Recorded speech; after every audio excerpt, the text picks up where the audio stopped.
Hey, welcome back to JB Breaks Free. I hope you're having a great day, a blessed day, and getting 1% better than yesterday and breaking free from whatever is holding you back. Hope you had a great weekend and are having a great Monday. I want to talk about three things today. The two types of time, alive time or dead time. I want to talk a little bit about impulse spending and how to control it, and also dig into a few old journal entries I made as I started this break-free journey to kind of look at my mindset as I was just beginning and to see how far I've come. And it really is kind of interesting to look back on.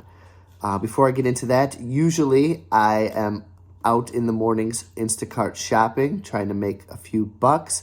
But this morning I have a lovely dentist appointment, and that dentist appointment is coming up in just about an hour, right in the middle of the morning, right after I drop the kids off from school. So I'm kind of an in-between. I can't do a very long one. I can't do very many. What am I going to do? Am I going to sit around and wait for this dentist appointment? Or am I going to take time to make this morning count? And that's what alive time versus dead time means. There are two types of time. Those are the two types of time, and life is constantly asking us this question: are you going to accept this time as alive time or dead time? And we answer with our actions. To live life and to make every second count, to learn, to try new things, to grow, to improve, to research, to study. And that's what I am trying to do. Okay, I can Instacart. So what am I going to do? Am I going to come home and just sit here and watch TV? No, I'm going to do the dishes. I'm going to organize the house. I'm going to list records. I'm going to learn. I'm going to study. I'm going to research. All things that will benefit my life. Alive time is all that. Dead time is to sit and wait until things happen to you.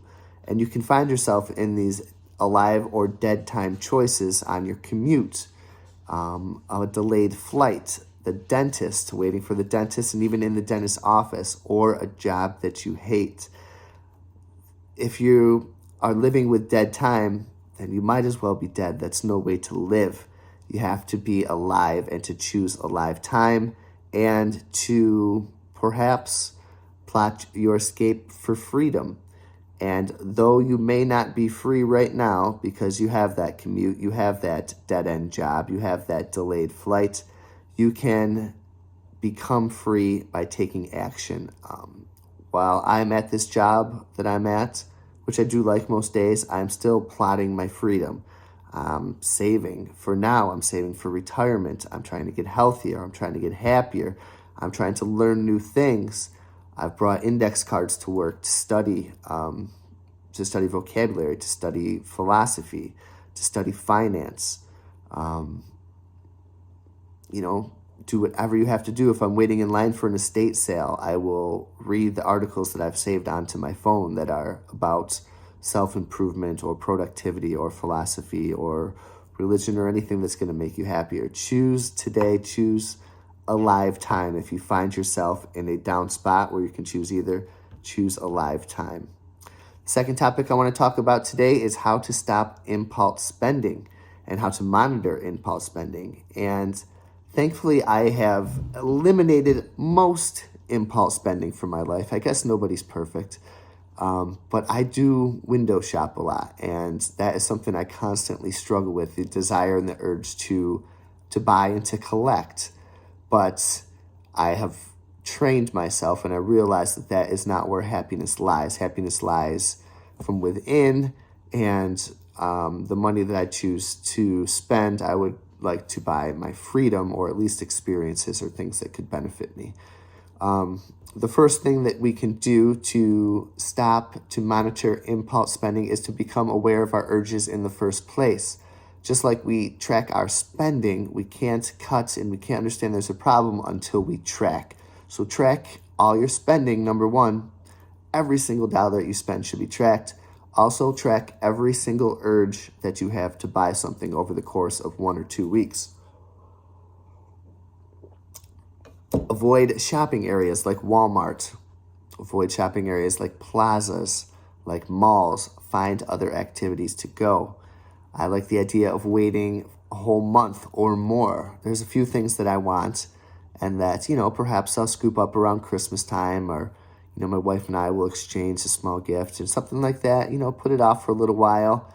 There's plenty. I want everything in the moment. I've talked about it before. Sports cards, pins, Legos, anything that you can collect, I want. I like to collect and put things in order, and I think they're cool until they're sitting in a drawer as lifeless objects that I wasted my money and life on.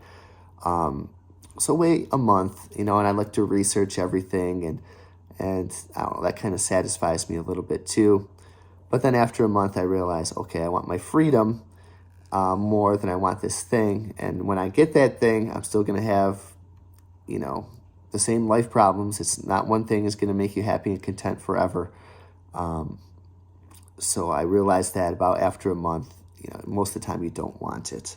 And also find other activities to do with your friends. If your friends have a pastime of shopping, a hobby of shopping, of retail therapy, suggest other activities, outdoor activities, anything where you would not want to be in a shopping center.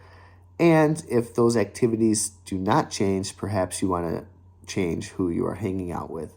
So I hope those are some ideas that we can use to help monitor, control, and stop our impulse spending. And that will help you on your journey to freedom and to breaking free from debt.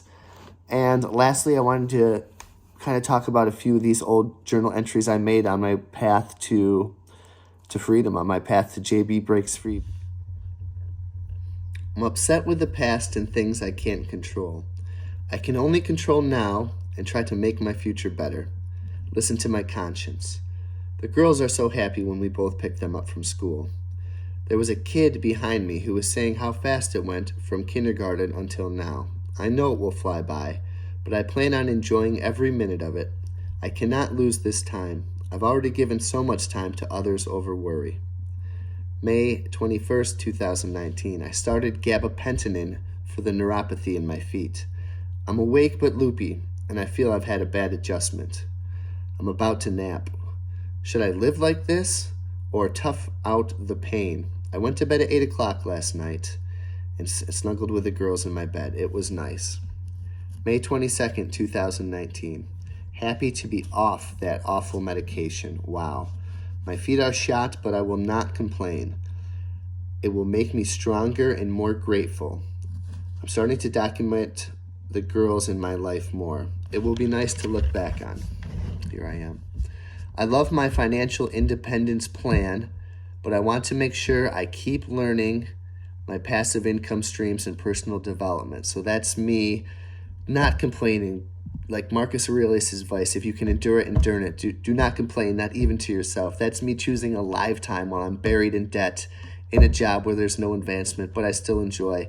I'm plotting financial development or financial independence. I'm plotting passive income. I'm plotting personal development. I go on to say, I'm learning to not resist reality. If I can't change it in the present, I must move on and not think about it. Somewhat of a Stoic principle there. We can either accept it, change it, or leave. It says, finally, my new goal is to pay off that mortgage in 10 years, at least 15 years. As you guys know, the mortgage has been paid off and it's 2022. That was written in 2019. So I'm pretty happy with how far I've come, and I was on a great foundation there, starting to just build up this purpose and passion for freedom. And it just drove me to a lot of personal successes. Of course, everything wasn't perfect, but I've come pretty far. And the only way to look back is to see how far you've come. And I hope you guys have coming a long way. And, today you're going to take another step forward too. So I wish you all the best. Take some steps forward today towards freedom, towards joy, towards happiness, towards being present, towards awareness, towards gratefulness. And enjoy every minute of it. And I will see you on the next video.